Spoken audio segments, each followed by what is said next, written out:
아침 목소리 오신 여러분들을 환영하고 축복합니다. 하나님께서 또 새로운 한 주간 허락하셨는데요. 이번 한 주간에도 하나님의 은혜가 넘치는 한 주간이 되기를 주님으로 소원합니다. 오늘은 기울어져 가는 유다라는 제목을 가지고 열왕기하 23장 31절부터 24장 7절까지 말씀을 함께 살펴봤으면 좋겠습니다. 우리 1절부터 4절까지 말씀 같이 한번 읽어볼까요?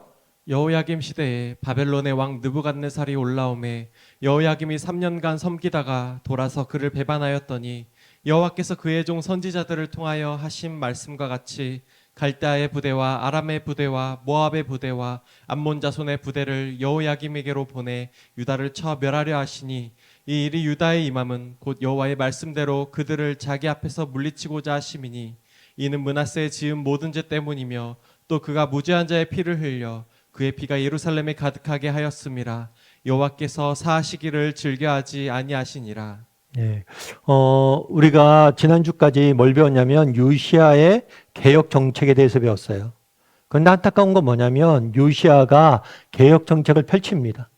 그런데 안타까운 것은 그들의 아들들, 그러니까 그들이 이제 요시아가 죽고 그 아들이 다시 왕이 되었을 때 모든 것을 다시 회귀시켜요. 다시 하나님 앞에 범죄하고 또 악을 행하고 정말 하나님을 떠나서 우상을 숭배하고 여전히 하나님을 외면하게 됩니다. 그 결과 하나님께서 뭘 하기로 결정했냐면 이들을 벌하시기로, 징계하시기로 결정을 했어요. 그래서 오늘 본문에 보면 계속해서 뭐라고 되어 있냐면 여호와께서 사하기를 즐겨하지 아니하셨다. 하나님의 말씀대로 이루어졌다. 여호와께서 말씀하신 대로, 이런 표현이 계속해서 나오는 거예요. 그래서 하나님께서 결정을 하신 거죠. 이들을 더 이상 둘 수 없고 징계하시기로 결정을 한 거예요. 그래서 결국에 이스라엘은 바벨론에 의해서 멸망을 당하게 됩니다. 그럼 바벨론에서 어떻게 멸망을 당하느냐? 여호야김이 왕이 됐어요. 그런데 이 여호야김이 왕이 됐을 때 뭐가 있냐면 바벨론의 느부갓네살이 침공해 왔어요. 그러자 바로 자기들이 저항할 수 없음을 깨닫고 항복을 합니다. 근데 항복을 한 다음에 3년간은 이들을 섬겨요. 그러다가 3년이 지난 다음에 배신하게 됩니다. 그리고 그 결과 다시 느부갓네살의 침공이 와서 완전히 멸망당하게 돼요. 그럼 왜 배신했냐는 거예요. 왜 배신했냐면 그 당시에 어떤 일이 있었냐면 바벨론이 어디로 갔냐면 이집트에 원정을 갔어요. 전쟁을 펼치러 갔어요. 그런데 이 원정이 실패하게 됩니다. 이걸 본 거예요. 여호야김. 그러다 보니까 야, 이따 기회다. 이집트 원정이 실패했는데 우리가 바벨론을 반역하면 이집트가 우리를 도와줄 거야. 그럼 우리는 해방될 수 있어 라고 생각을 한 거예요. 그들이 반역한 이유가 뭐냐? 단순히 정치적인 잘못된 판단을 해서 그런 게 아니에요. 누굴 의지해서 그런 거예요? 이집트를 의지해서 그런 거예요. 결국에 이스라엘 왕들, 유다의 왕들의 특징들이 뭐냐면 정말 하나님께서 늘 약속해요. 너희는 내 백성이다. 나를 의지하고 나를 바라면 내가 너희를 지킬 것이다 라고 이야기를 하는데 그러질 않아요. 뭐래요? 끊임없이 사람을 의지합니다. 끊임없이 자기가 가진 무엇인가를 의지해요. 하나님 외에 다른 무엇인가를, 사람인가를 끊임없이 의지하고 이것들 뭐래요? 자랑하다가 결국에는 멸망의 길을 가게 되는 거예요. 하나님께서 계속해서 경고하셨잖아요. 근데 마지막까지 뭐라는 거예요? 하나님이 아니라. 바벨론이 지금 침공해 왔잖아요. 한 번에 멸망당하지 않거든요. 하나님 기회를 주시는 거예요. 그런데도 불구하고 여전히 이 절박한 상황 속에서 하나님을 의지하기보다 뭘 의지하는 거예요? 다른 사람을, 다른 나라를, 다른 무엇인가를 의지하다가 망하게 되는 모습들을 우리는 성경을 통해서 보게 되는 거예요. 그러면 우리는 어떤가요? 우리는 정말 하나님만을 의지하는 사람입니까? 정말 하나님만을 의지하고 하나님만을 자랑하는 사람입니까? 한번 돌아봤으면 좋겠어요. 정말 나는 하나님 외에 다른 무엇인가를, 다른 누군가를 의지하는 사람은 아닌가? 그들을 바라보고 살아가는 사람들은 아닌가?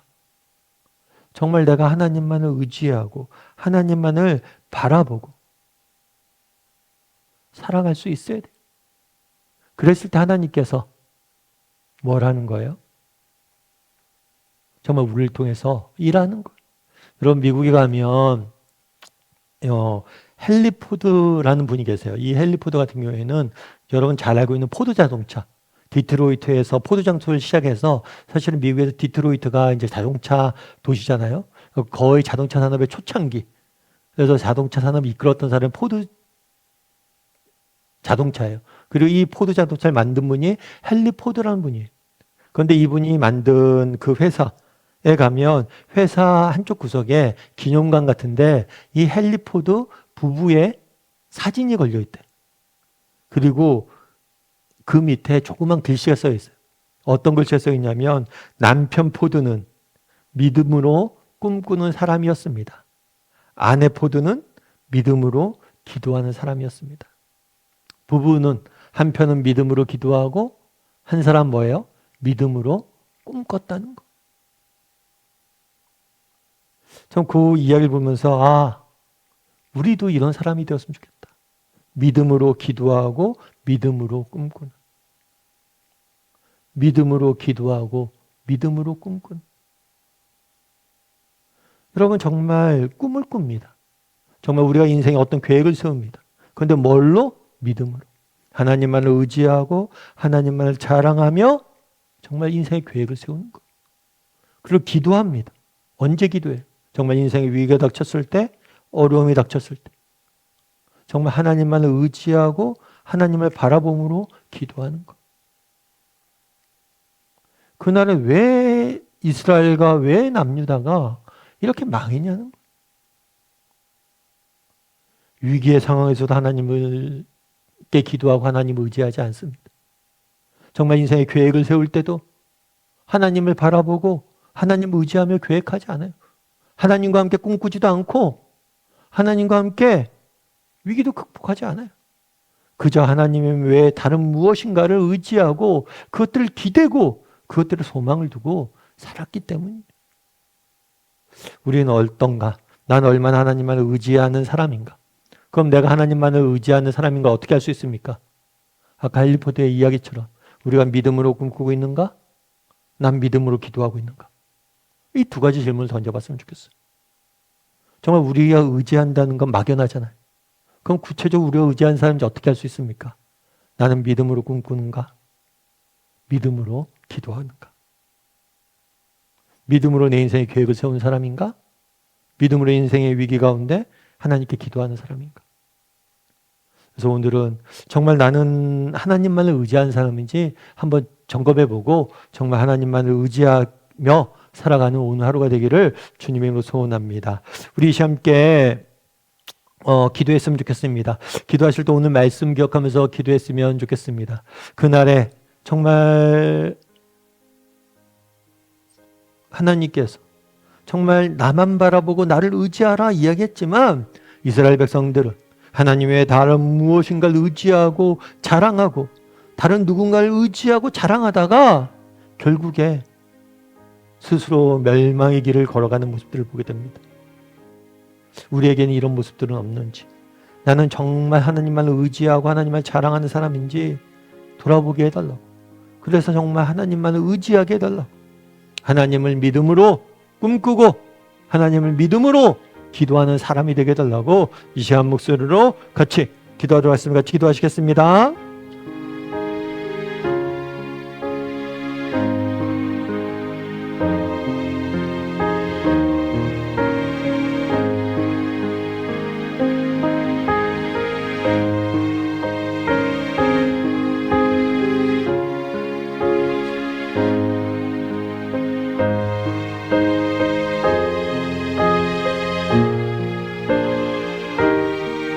사랑의 하나님, 오늘 정말 남유다가 어떻게 멸망의 길로 걸어가고 있는지 보게 됩니다. 바벨론이 나라를 침공하고 국가적 위기 앞에서 여전히 하나님이 아니라 이집트라는 또 다른 나라를 의지하는 모습들을 보게 됩니다. 우리에게도 이런 어리석음이 있진 않은지 돌아보게 도와주시고 오직 하나님만을 의지하는 사람들이 되게 도와주시옵소서. 인생의 위기마다, 고비마다, 문제마다 믿음으로 기도함으로 하나님을 의지하게 도와주시고, 또 믿음을 가지고 인생의 꿈들을 꿀 수 있는, 하나님을 의지함으로 인생을 계획하고 꿈꿔갈 수 있는 믿음의 사람들이 될 수 있도록 우리를 다 붙잡아 주시옵소서. 하나님께서 오늘도 믿음으로 우리를 지켜주시 믿사오며 모든 말씀 예수님의 이름으로 기도드립니다. 아멘.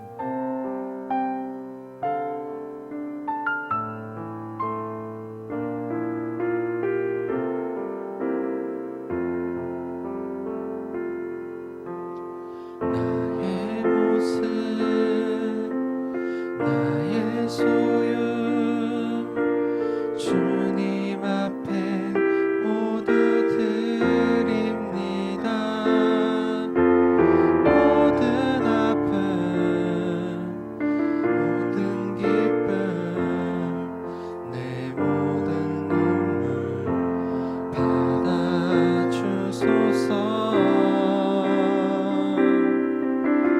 나의 생명을 드리니 주 영광 위하여 사용하옵소서. 내가 사는 날 동안에 주를 찬양하며 기쁨의 제물 되리. 나를 받아주소서.